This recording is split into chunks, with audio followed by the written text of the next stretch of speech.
दिल्ली में आज Bihar BJP core group की बैठक है और विनोद तावड़े के आवास पर शाम 6 बजे मंथन होने वाला है। बीजेपी संसदीय दल की भी आज मीटिंग होने वाली है। बिहार के नए सीएम के नाम पर इसमें मुहर लग सकती है। तो आज महत्वपूर्ण है, दो मीटिंग्स बहुत महत्वपूर्ण है। एक तो बीजेपी बिहार के कोर ग्रुप की बैठक होने वाली है और ये बिहार के प्रभारी विनोद तावड़े के आवास पर शाम 6 बजे होगी, मंथन होगा। वहीं बीजेपी संसदीय दल की भी आज मीटिंग होने वाली है। बिहार के नए सीएम के नाम पर इसमें मुहर लग सकती है, ऐसा माना जा रहा है, क्योंकि नीतीश कुमार ने राज्यसभा सदस्य के रूप में शपथ ले ली है और अब ऐसे में नीतीश कुमार के जल्द ही इस्तीफा देने की संभावना है और उसके बाद नए सीएम का शपथ ग्रहण होगा। तो आज बीजेपी शायद इस नाम पर अंतिम मुहर लगा देगी कि कौन सा व्यक्ति, कौन सा शख्स जो है वो बिहार का अगला मुख्यमंत्री बनने जा रहा है।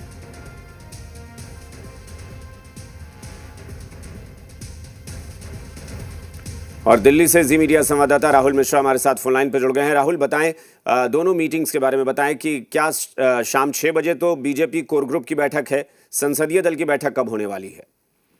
देखिए, शाम 6 बजे बीजेपी कोर ग्रुप की बैठक होगी और ये तकरीबन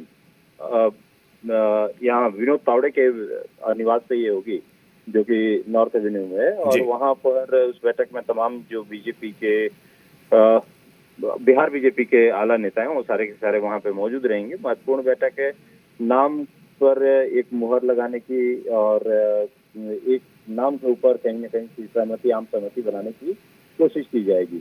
अभी संसदीय दल की बैठक का मीटिंग पॉइंट नहीं आया है कि कितने बजे ये बैठक होगी, लेकिन संभवतः ये माना जा रहा है कि कल ये बैठक हो सकती है। अब इंतजार करना होगा, लेकिन एक महत्वपूर्ण बैठक आज शाम 6 बजे होगी, जो तावड़े के निवास पर होगी। और इसमें तमाम, चाहे आप देखें तो सम्राट चौधरी समेत विनोद सिन्हा से लेकर के और तमाम नेता इसमें मौजूद रहेंगे। बिल्कुल। अब चूंकि पॉलिटिक्स में एक और चीज़ देखी जाती है कि बहुत सारी चीज़ें तय हो जाती हैं लेकिन खुलासा नहीं करते हैं और आखिर तक सस्पेंस बनाकर रखते हैं। तो बीजेपी के लिए मतलब बिहार का जो अगला सीएम होगा वो नाम आज फाइनल हो जाएगा या उसको सार्वजनिक भी किया जाएगा? क्या लगता है, अभी तक जो बीजेपी के नेताओं से बातचीत हो रही है वो क्या कुछ खुलासा करने की मतलब खुलासा करने की तरफ इशारा कर रहे हैं या फिर सारी चीज़ें अभी भी हिडन रहेंगी? देखिए, जो बात आपने पहले कही कि कई चीजें वहां पर फैसला हो जाता है और उनको खुलासा नहीं किया जाता है।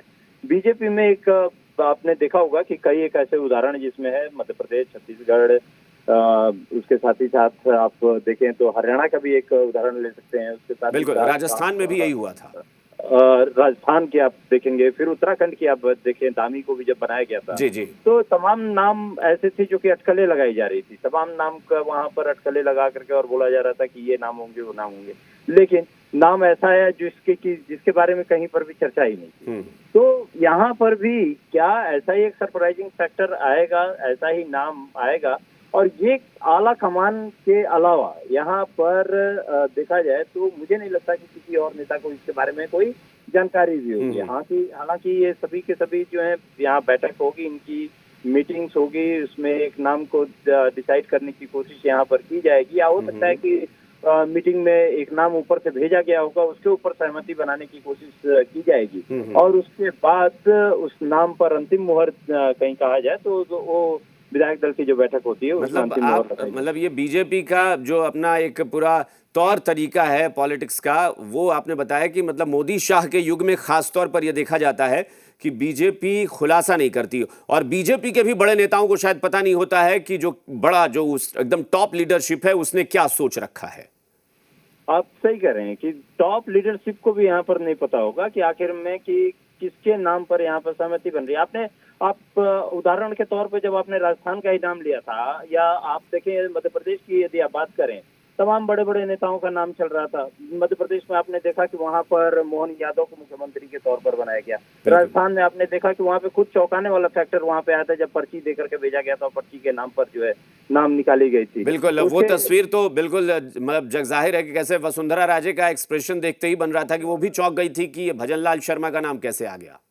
जी, तो ये कहा जाए कि बीजेपी में कहीं सीधे तौर पे ये पूरी तरीके से सरप्राइजिंग फैक्टर हो सकता है। लेकिन सबसे बड़ी चीज है कि बिहार की पॉलिटिक्स और उत्तर प्रदेश की पॉलिटिक्स के जब बारे में हम बात करते हैं तो दोनों में थोड़ा सा अंतर यहाँ पर जरूर देखें। दोनों का जो दूसरे राज्यों से अलग फैक्टर है। हम्म। यहाँ कई चीजें यदि आप डिसाइड करेंगे तो उसमें सबसे बड़ी चीज है कि नीतीश कुमार के बाद आप एक सक्सेसर वहाँ पे ढूंढ रहे हैं, आप बीजेपी की तरफ पे लेकर के आ रहे हैं, जो बीजेपी लेके आ रही है, तो सक्सेसर को उस लेगेसी को फॉलो करने वाला होना चाहिए। उसके साथ ही बिल्कुल। साथ जातिगत समीकरण को एक साधने वाला बिल्कुल आदमी राहुल, आप- ये आपने बहुत महत्वपूर्ण बात कही कि चूंकि नीतीश कुमार जैसे कद्दावर नेता के बदले में, यानी उनको बीच टर्म में जैसे वो हट रहे हैं और किसी दूसरे को बनाना है, तो आप किसी नए खिलाड़ी पर दांव, बिहार जैसी जगह पे जहां राज्य पॉलिटिकल नॉलेज की बात करें या पॉलिटिकली बात करें तो बहुत सेंसिटिव स्टेट है, वहां आप दांव नहीं खेल सकते, आपको कोई दिग्गज ही चाहिए वहां। और जाहिर सी बात है, दिग्गज ही चाहिए और लेगेसी को फॉलो करने वाला चाहिए। बिल्कुल। वहाँ पर एक कद्दावर नेता ही वहाँ पर चाहिए और इसमें अब देखना ये होगा कि आखिर में, लेकिन एक मैं तभी भी कहूंगा कि बीजेपी हमेशा सरप्राइजेस देती है। अब देखना ये होगा कि आखिर में क्या इस बार यहाँ पर सरप्राइज दिया जा रहा है। अब यदि आप मध्य प्रदेश का ही आप देखें, उदाहरण के तौर पर देखें, तो कद्दावर नेता के तौर पर शिवराज सिंह चौहान को माना जाता था। जब आप देखें वैसे मुख्यमंत्री जी को मामा कहा जाता था, औरतें रोती थी उनके लिए। लेकिन मोहन यादव को बना दिया। बिल्कुल, मतलब ये सही बात है कि अब देखना पड़ेगा कि बीजेपी मीटिंग के बाद करती क्या है। बहुत बहुत शुक्रिया राहुल इस पूरी जानकारी के लिए। तो राहुल मिश्रा, जी मीडिया संवाददाता, बता रहे हैं कि ऐसा माना जा रहा है कि आज नाम फाइनल हो जाएगा, लेकिन बीजेपी उस नाम का खुलासा आज कर देगी ये कोई नहीं कह सकता, क्योंकि आखिर तक कई बार सस्पेंस बनाकर रखना ही आजकल राजनीति में एक परंपरा बन गई है।